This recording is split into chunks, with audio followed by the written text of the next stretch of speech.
दिल्ली की रहने वाली एक महिला कई दिनों से बेहद ज्यादा परेशान चल रही थी। वो बार बार अपने पति को फोन लगाती और उदास होकर फोन रख देती क्योंकि उसका पति 26 जून के बाद से अचानक गायब हो गया था। ना ही उसका फोन लग रहा था और ना ही उसकी कोई खोज खबर पता चल रही थी। 3 दिनों तक उसने अपने पति को कई बार फोन लगाने की कोशिश की और आखिरकार जब सारी उम्मीदें टूट गई तब 29 जून को वो सीधा दिल्ली के गुलाबी नगर थाने पहुंची। थाने पहुंचने के बाद उसने बताया कि उसका पति मनोज 26 जून से लापता है और ऐसा कभी भी नहीं हुआ कि वो बिना बताए अचानक कहीं इतने दिनों के लिए गायब हो गया हो। पुलिस वालों ने पूछा कि आपके पति क्या काम करते हैं, तब उसने बताया कि वो करोल बाग के एक ज्वेलरी शोरूम में करीब 12 सालों से काम करते आ रहे हैं। पुलिस ने महिला की शिकायत दर्ज की और सीधा करोल बाग के उस ज्वेलरी शोरूम में पहुंच गए। करोल बाग के दोसांत में स्थित ज्वेलरी शोरूम में पहुंचने के बाद पुलिस ने मनोज के बारे में पूछताछ शुरू की। तब शोरूम से यही पता चला कि मनोज 26 जून से काम पर नहीं आया है और ना ही उसका फोन लग रहा है। इसके बाद पुलिस ने मनोज के बारे में और जानकारी इकट्ठा करना शुरू किया।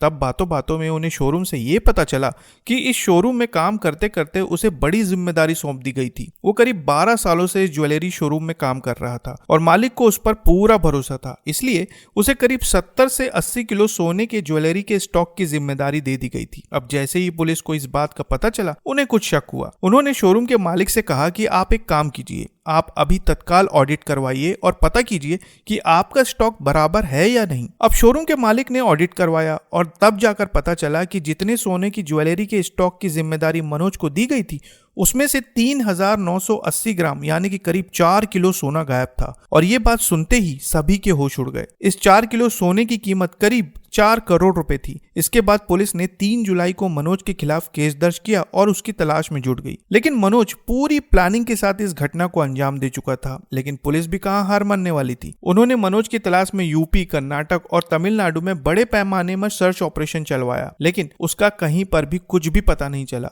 इसके बाद पुलिस ने प्रदेश के हर सीसीटीवी फुटेज की जांच करना शुरू किया और तभी उन्हें एक बहुत बड़ी कामयाबी मिली। एक सीसीटीवी फुटेज में मनोज दिखाई दिया। वो अपनी बाइक को आगरा कैंट पर पार्क करते हुए दिखाई दे रहा था और जैसे ही ये सीसीटीवी फुटेज पुलिस के हाथ लगा उन्होंने उस पूरे इलाके की अच्छी तरह से छानबीन की। जांच में ये पता चला कि इस इलाके के एक मोबाइल स्टोर से मनोज ने एक सेकेंड हैंड मोबाइल खरीदा था और पुलिस के लिए ये अभी तक की सबसे बड़ी कामयाबी थी। पुलिस अब उस पूरे इलाके में मनोज की तलाश करने में जुट गई, लेकिन तभी उन्हें एक और सीसीटीवी फुटेज मिला। लेकिन ये सीसीटीवी फुटेज बेंगलुरु का था। बेंगलुरु के एक रेलवे स्टेशन पर मनोज को देखा गया और जब उस इलाके की जांच की गई तब पता चला कि उसने वहां के एक और मोबाइल स्टोर से सेकेंड हैंड मोबाइल खरीदा था।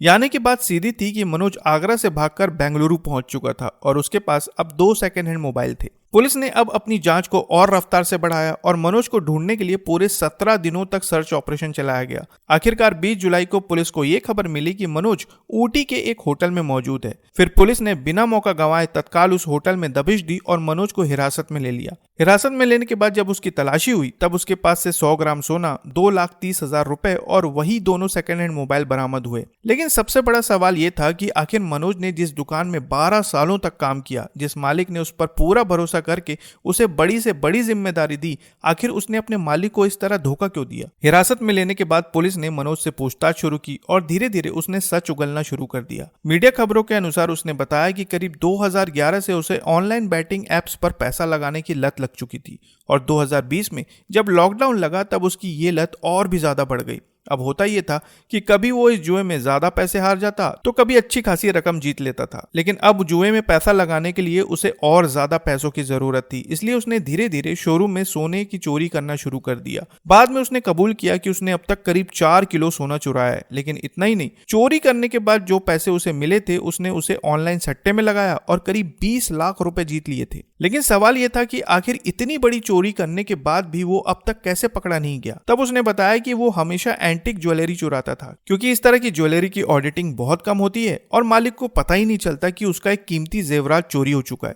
हालांकि मनोज ऑनलाइन सट्टे में 20 लाख रुपए जीत चुका था, लेकिन 4 किलो सोना चोरी करने के बाद अब उसे डर सताने लगा कि कहीं वो पकड़ा न जाए। इसलिए उसने वहां से रफू चक्कर होने का प्लान बनाया। गायब होने से पहले उसने अपने लॉकर से 5 लाख रुपए और 35 ग्राम सोना निकाला और सट्टेबाजी से जो उसने 20 से 25 लाख रुपए जीते थे, इन सभी को मिलाकर उसने करोल बाग की एक दुकान से करीब 280 ग्राम सोना खरीदा। इसके बाद उसने 3 लाख रुपए कैश और 100 ग्राम सोना अपने पास रखा और वहां से गायब हो गया। मनोज पकड़ा न जाए इसके लिए वो बार बार अपनी लोकेशन और होटल बदलता रहा, लेकिन दिल्ली पुलिस ने महज कुछ ही दिनों के अंदर उसे गिरफ्तार कर लिया।